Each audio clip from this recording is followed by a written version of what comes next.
It's Chris here today from Huckabones Equipment. Today's video we're going to do a tariff update.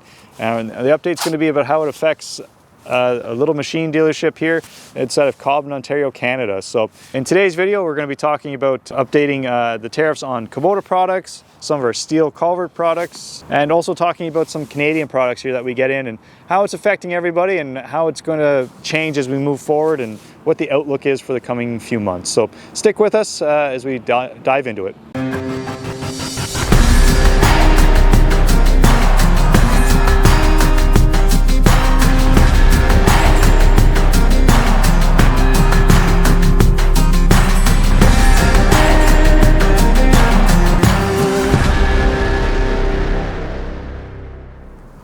All right, so we're going to start talking about Kubota and what's kind of transpired and what we kind of foresee in the near future.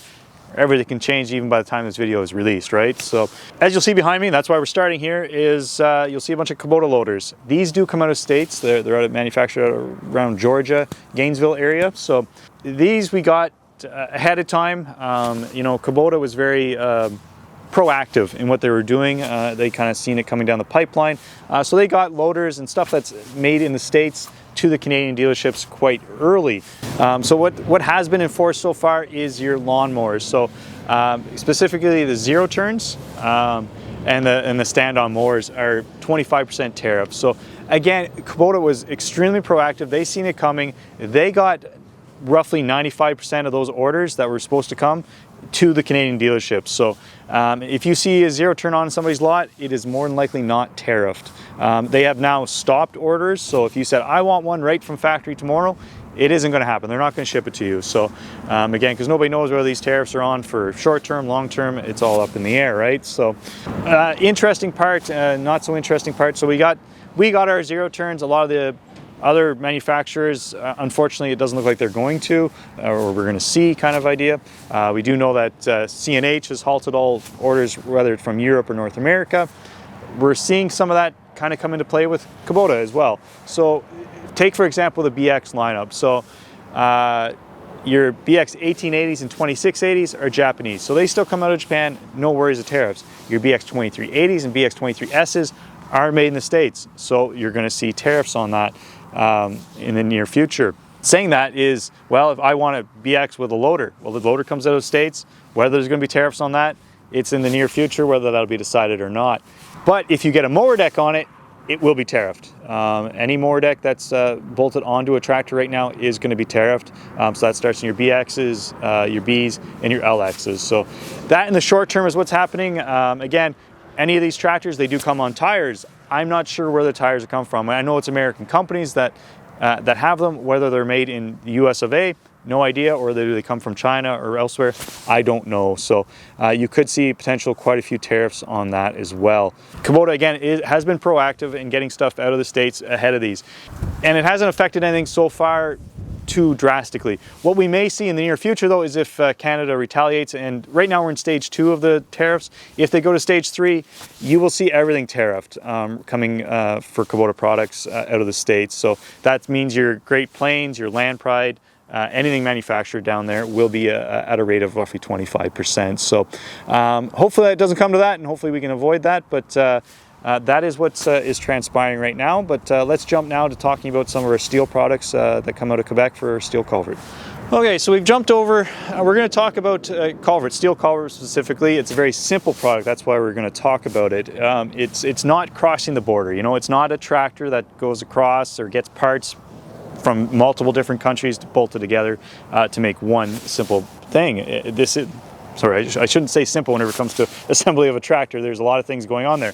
When it comes to culvert, it's extremely simple. It's one ingredient kind of idea. You know, it's pure 100% steel or aluminized.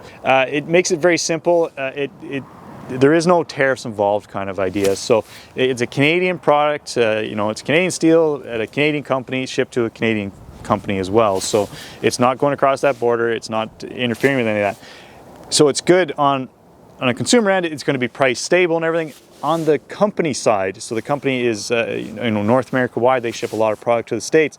They are going to be hurt pretty hard by this, and I would say that number one, whenever it comes to your steel and aluminum products heading to the States, Quebec will be number one on that. They have a lot of production there that goes to the States. So the company as a whole is going to be dramatically affected of it, but in a sense of a local thing or Canada thing, steel culvert, steel staying in Canada from Canada will be very simple and easy to follow, as there's not going to be tariffs on it. So let's jump now to some other Canadian products here. Okay, so we moved around to this corner here. You'll see behind me a couple different companies, all Canadian companies. So we have Wallenstein, they're made here in Ontario, in Southern Ontario, and then behind me we have some BeaverTech products made over in Quebec. So whenever you get down to it, so it's got a great sticker there, it says made in Canada, you got to be proud of that, right? So, but at the end of the day, right now in stage 2, nothing's affected by them. So their prices are very steady. If Canada goes stage 3, you're going to see some price increases on them. And that's because they are a mix of products coming across the border. Like you'll see here, it's a Vanguard engine. That comes out of States. These tires are made somewhere in the world. So, you're going to see slight increases. Not going to be a full 25%, but it could be a 2 or 5, something like that, where these prices will climb up. So you just got to be mindful of that. It's great, and strongly promote there is buy Canada, buy local, buy all that. Just be mindful that if we do go stage 3, there will be price increases. All right, so we moved out front here.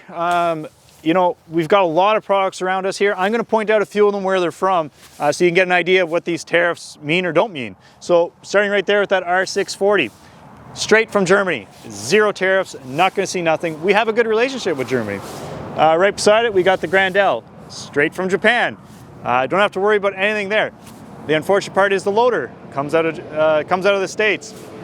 And then we start moving around here. We got Economy L and a BX. So the Economy Ls, they're going to come out of the States. There's going to be a tariff on it. Same with that BX23S. You're going to see tariffs put on it. But a lot of these products still come out of Japan. And still will have 0 tariffs because, well, we work well with those countries. We used to work well with the United States of America, but we do have tariffs on it, and there is going to be an effect. We don't know yet, whenever Canada does go to stage 3, what we're going to see in regards to the overall tariffs when it comes to Kubota products. You're probably going to see a mixture where some things are hit hard and some aren't, all depending on where they come out of. A lot of what Kubota sells does not come out of the States, but there is a mixture there. So you have to know going into it what you're going to see on tariffs. All right, so it's brought us to the end of the video. I've strategically placed us in a spot where, as far as the eye can see, Canadian products. So, we got the Canadian trailers behind us of, Weber Lane and N&N. Fantastic, whether they're made in Ontario or Quebec. Great products. So, that brings around that sentiment of buy Canadian, buy local, be Canadian, be strong. We will get through this. There is going to be some heartache and some heavy lifting here ahead of us, especially if we go to stage 3. It's not going to be easy for anybody, and especially for the Americans. So if you enjoyed today's video, please like and subscribe. If you have any comments, please down below. Thank you.